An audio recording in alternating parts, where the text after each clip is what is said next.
Here, fall 2025 is here and we got lot of exciting animes this season. So let me review one by one and let me tell you which one is great and which one you should watch and which one you need to skip it after watching the first episode. Welcome back to Anime PTP. Don't forget to like, share and subscribe it. Let's begin with the first anime, that is none other than Spy X Family, that is season 3. As you know, season 1 and season 2 are totally banger if you consider the animation, storyline or with everything mysterious or the things going around it. It always been awesome to watch. Also how the Anya's psychic power works along with Yor and Lloyd, it been total banger family anime show. But is it continuing in the season 3 also? For your answer, without spoiler, yeah, carrying out the same pace and same vibe in it. You can consider the action, comedy as well as the animation, they are all on the point. And believe me, this one is the totally family entertainment like an anime, and it always been in good in presenting the manga. So I'm going to watch each and every episode of it, because as I completed the episode 1 of this anime, it was totally left in my void at what is going to happen in the episode 2. It started with the mini story and how Anya uses the psychic power, how the Lloyd and Yor gives her a hand to fight with the villain, and it is totally on point. So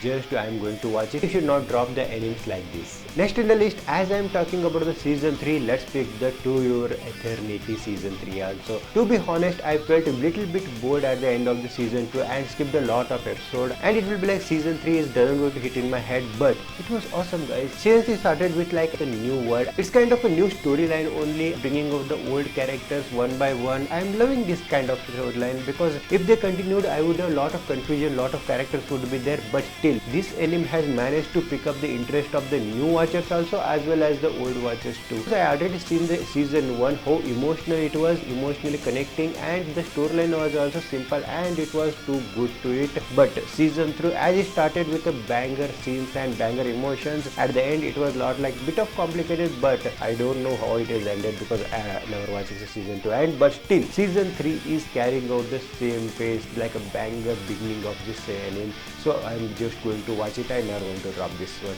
So continuing to the next anime, My Friend's Little Sister Has It In Me. As the name suggests, it's gonna be school rom-com anime. As you know, this kind of animes are a lot of common every season, but still they go above the radar and everybody will be liking this kind of animes because many of the people want simple comedy rom-com animes. Everybody don't want the complicated stuffs. With a simple and good design and the music in it, it's going above the radar. And after watching the episode 1, this is making tick in my anime list. Yeah, it is good one and you have to watch it too. If you are into the kind of anime where is a little bit of teasing and also a little bit of comedy, romance and little bit of emotions which will make your day good, then it is definitely made for you. Just go and watch this one. And season 2 of Campfire Cooking in Another World with my absurd skill. I mean, if you are into a kind of anime which is simple slice of life animes, then this is anime is definitely made for you. And it has the very minimalistic of fight scenes. It got all the overpowered stuff around it and the peaceful things going around this one. This is the kind of genre it follows, and not lot of actions following through this anime, but still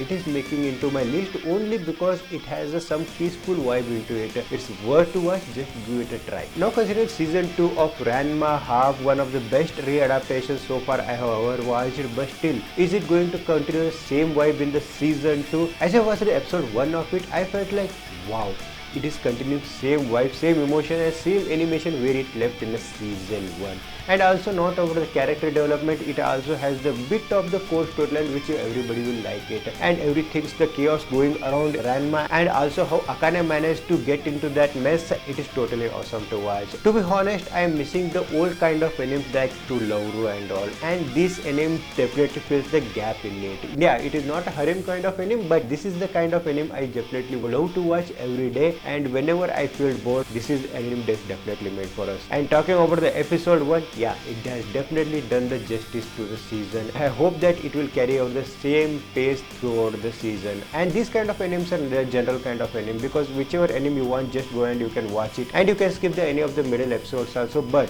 these episodes are unskippable and you will definitely gonna love them. And next one, my status as the assassin obviously exceeds the heroes, and when I watched the episode 1 of it, I felt like, yeah, this one one is good one, but still it got a lot of loopholes it has to fill, and you know that until and unless you watch 3 to 4 episodes of this kind of animes, you definitely can't judge where the story is going on. Because after the good episode 1 to 3, it will go on such of the saturated way that lot of complicated things going around it, and hero will be shown very less and less, and I don't like that kind of animes. I would love if the anime carries the same pace that is carrying in the episode 1 without bringing the useless character or making the useless fights. I just want it to follow the core storyline and unveil the many of the secrets behind the king's intention and all things. To be honest, I just love the isekai things, so I definitely going to give it a try. After 3 episodes only, you have to judge this anime, so remember that. Santa, you can call it as Santa also because it revolves on the Santa Claus storyline. This is one of the unique kind of anime as well as in animation also. This kind of unique storylines are very attractive to the new people. If you always like to watch the new kind of storyline, and then it is definitely made for you. As I watched the episode 1 of it, its storyline was like above my head because it is not matching the typical Japanese anime storyline, but it was something unique into this. Also, talking about the character main MC and main FMC, it is like good also, and it was concerning to me. If the main MC going to turn into a Santa Claus and after he is going to turn it back, this kind of animations are truly beautiful to watch, but I don't know how the pacing it will be there. If the pacing is that bit more, if they focus more bit on the core storyline and they are finding a girl who I don't know what happened to her, don't know, and what going to happen also don't know, hence it definitely made me curious. If you are into the animes which a lot of mysteries bring around it, then this anime is definitely made for you, so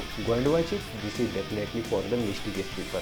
Season 2 of That the Grievous Souls retired, where the MC is not overpowered, but everybody thinks that MC is totally overpowered and he is carried by the party member, where the party members doesn't going to betray him. As the season was totally fun to watch, and way he approaches the problems were totally on point to watch, so I am willing that season 2 also carries the same things around it. And when the episode 1 begins, it was kind of spin-off. I felt refreshed to watch this one. How the story is mixing up and also the character showing up, I just been loving this one. It's totally kind of different anime where the isekai character is not overpowered. There are very less kind of animes like this one. I want to see how he tackles the many of the greatest problems, or whenever he has to fight the greatest things. He has the lot of equipments, and using the equipments and fighting them, it is very good. And lot of the comical things happening around him, because whenever he tries to do something, everybody thinks that he is already doing the greatest thing, and also the whenever he does the wrong things, it will go always right. So this kind of animes, I just love to watch them.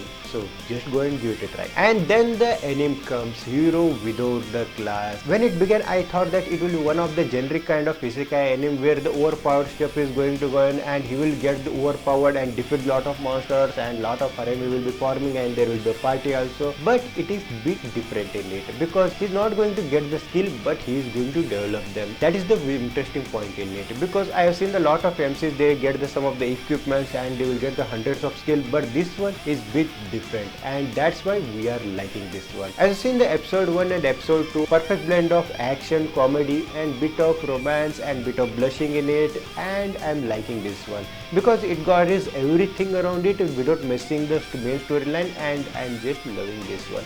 I know episode 3 and episode 4 were going to be lot of action in them, but still I don't know why it is rated very low in the My Anime list, but I believe that this one going to rise its standards episode by episode, so keep your eye on this one. Last one but not least, Gintama. I just love to watch this anime because I have seen the season 1 and there are lot of episodes, but still I never got bored watching this anime. And we got the Gintama 3Z, and it begins with, you know how Gintama show begins, it lot of things happening around this one and lot of complicated comic stuffs going around this one. I love Gintama, but still it is very hard for me to understand what is going around this, because there are lot of references in this, but I don't know what are the references, but still it is more enjoyable. And also I am just loving to watching the Gintama and how everything goes, how everything messes up, and how Sakata manages everything, and I am just loving this one. I know it is not much appealing to this one, but yeah, it got lot of reference and things. Once I start to understand them, once I start to watch the memes about this one, what happened, and a lot of references, I am going to enjoy more and more to this one. So it got a lot of flavors in it, but we have to enjoy one by one. So this is my review. There are a lot of animes still to be released. I hope you're gonna like them also. So don't forget to like, share and subscribe. Anime PTB. Meet you in the next episode. Until then, bye guys.